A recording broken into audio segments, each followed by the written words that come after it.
പ്രിയ ശ്രോതാക്കളെ, the story of the സെയിൻസിൻ്റെ 261 അധ്യായത്തിലേക്ക് ഏവർക്കും സ്വാഗതം.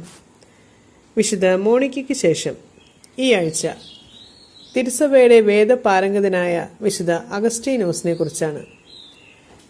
പുരാതന ക്രിസ്തീയ ലോകത്ത് ഏറ്റവും ആഴമായ പാണ്ഡിത്യമുള്ള ഒരാളായിരുന്നു വിശുദ്ധ അഗസ്റ്റീനോസ്. അഗസ്റ്റിൻ എന്ന പേരിലും നെറേലിയൂസ് അഗസ്റ്റീനോസ് എന്ന പേരിലും വിശുദ്ധൻ അറിയപ്പെട്ടിരുന്നു.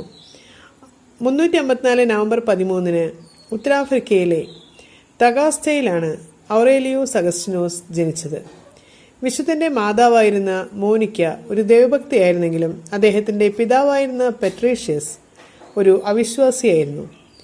നല്ല രീതിയിലുള്ള ക്രിസ്തീയ വിദ്യാഭ്യാസം ലഭിച്ചിരുന്ന അഗസ്റ്റീനോസ് അപ്പോഴും ജ്ഞാനസ്നാനം സ്വീകരിച്ചിട്ടില്ലായിരുന്നു. കാർത്തേജിൽ നിയമവിദ്യാർത്ഥിയായിരിക്കെ മനിക്കായ വാദത്തിൽ അദ്ദേഹം ആകർഷണമാവുകയും പാപത്തിന്റെ വഴിയിൽ ജീവിക്കുവാൻ തുടങ്ങുകയും ചെയ്തു. ഇത് അവന്റെ അമ്മയായ മോനിക്കയെ സങ്കടത്തിലാക്കി. തന്റെ കൂടെയായിരിക്കുവാൻ അമിതമായി ആഗ്രഹിച്ചിരുന്ന തന്റെ മാതാവിനെ കബളിപ്പിച്ച് അവൻ റോമിലെത്തി.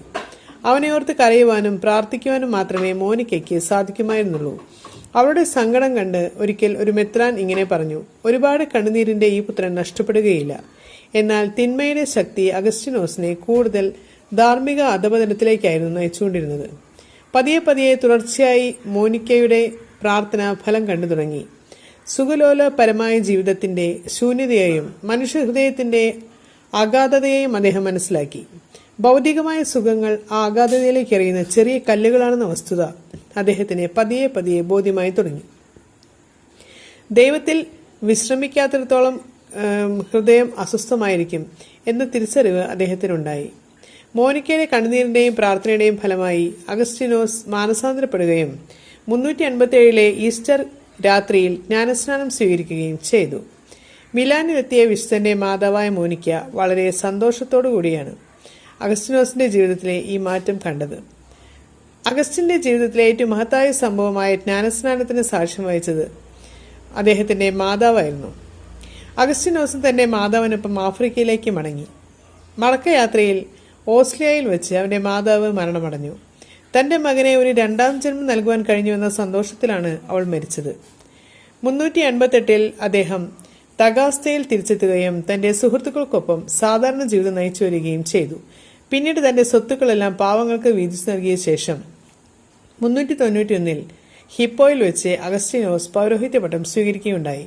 394 മെത്രാനായിരുന്ന വലേരിയൂസിന്റെ സഹായിയായി തീർന്ന വിശുദ്ധൻ വലേരിയൂസിന്റെ മരണത്തോടെ തന്റെ 41 വയസ്സിൽ ഹിപ്പോയിലെ മെത്രാനായി അഭിഷിക്തനാവുകയായി. 396 മുതൽ 430 വരെ ഹിപ്പോയിലെ മെത്രാനായി അദ്ദേഹം സേവനമനുഷ്ഠിച്ചു. തിരുസഭയുടെ ഏറ്റവും സ്വാധീനമുള്ള ദൈവശാസ്ത്രജ്ഞനായിരുന്നു വിശുദ്ധൻ.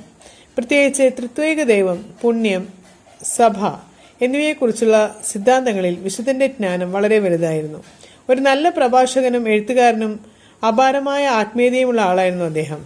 വിശുദ്ധന്റെ രചനകളിൽ ഏറ്റവും കൂടുതലായി അറിയപ്പെടുന്ന കൺഫെഷൻസ് എന്ന കൃതിയിൽ അദ്ദേഹത്തിന്റെ ജീവിതത്തെക്കുറിച്ചുള്ള വിവരണങ്ങളുണ്ട്. അദ്ദേഹത്തിന്റെ തെറ്റുകൾ, അദ്ദേഹത്തിന്റെ കഷ്ടപ്പാടുകൾ, മതപരമായ നിരീക്ഷണങ്ങൾ എന്നിവയും ഈ രചനയിൽ കാണാവുന്നതാണ്. ദി സിറ്റി ഓഫ് ഗോഡ് എന്ന കൃതിയും വിശുദ്ധന്റെ പ്രസിദ്ധമായ രചനയാണ്. വിശുദ്ധന്റെ പ്രസംഗങ്ങൾ, പ്രത്യേകിച്ച് വിശുദ്ധൻ യോഹന്നാന്റെ സുവിശേഷങ്ങളെയും സങ്കീർത്തനങ്ങളെയും ആസ്പദമാക്കിയുള്ളവനായിരുന്നു. അഗസ്റ്റീനോസിന്റെ സഭാജീവിതം മതവിരുദ്ധ വാദങ്ങൾക്കെതിരെയുള്ള പോരാട്ടങ്ങളിൽ നിറഞ്ഞതായിരുന്നു. ആ പോരാട്ടങ്ങളിലെല്ലാം തന്നെ അദ്ദേഹം വിജയം വരിക്കുകയും ചെയ്തു. അദ്ദേഹത്തിന്റെ ഏറ്റവും തിളക്കമാർന്ന വിജയം ദൈവകൃപയുടെ ആവശ്യകതയെ നിഷേധിക്കുന്ന പെലാജിയൂസിനെതിരായി നേടിയതായിരുന്നു. ഈ വിജയം അദ്ദേഹത്തിന് കൃപയുടെ പാരംഗതൻ എന്ന വിശേഷണം നേടിക്കൊടുത്തു. വിശുദ്ധന്റെ രചനകളിൽ മുന്നിട്ട് നിന്നിരുന്ന ദൈവത്തോടുള്ള അപാരമായ സ്നേഹത്തിന്റെ പ്രതീകമായിരുന്നു. ക്രിസ്തീയ മേഖലകളിൽ ജ്വലിക്കുന്ന ഹൃദയമായി ചേർത്തുകൊണ്ടാണ് വിശുദ്ധനെ പലപ്പോഴും ചിത്രീകരിച്ചിട്ടുള്ളത്. അഗസ്റ്റീനിയൻ സന്യാസ സമൂഹം അഗസ്റ്റീനോസിന്റെ സന്യാസ ആദർശങ്ങൾ പിന്തുടരുകയും അദ്ദേഹത്തെ അവരുടെ ആത്മീയ പിതാവായി സ്വീകരിക്കുകയും ചെയ്തു. ഹിപ്പോയിൽ വെച്ചാണ് വിശുദ്ധൻ മരണപ്പെടുന്നത്. ഇനി നമുക്ക് ഇന്നത്തെ ചിന്താവിഷയം എന്താണെന്ന് ശ്രദ്ധിക്കാം. പങ്കുവെച്ചാൽ കുറയുന്നതാണ് സങ്കടങ്ങൾ, അതുപോലെ പങ്കുവെച്ചാൽ കൂടുന്നതാണ് സ്നേഹവും സന്തോഷവും. ഏവർക്കും നന്ദി.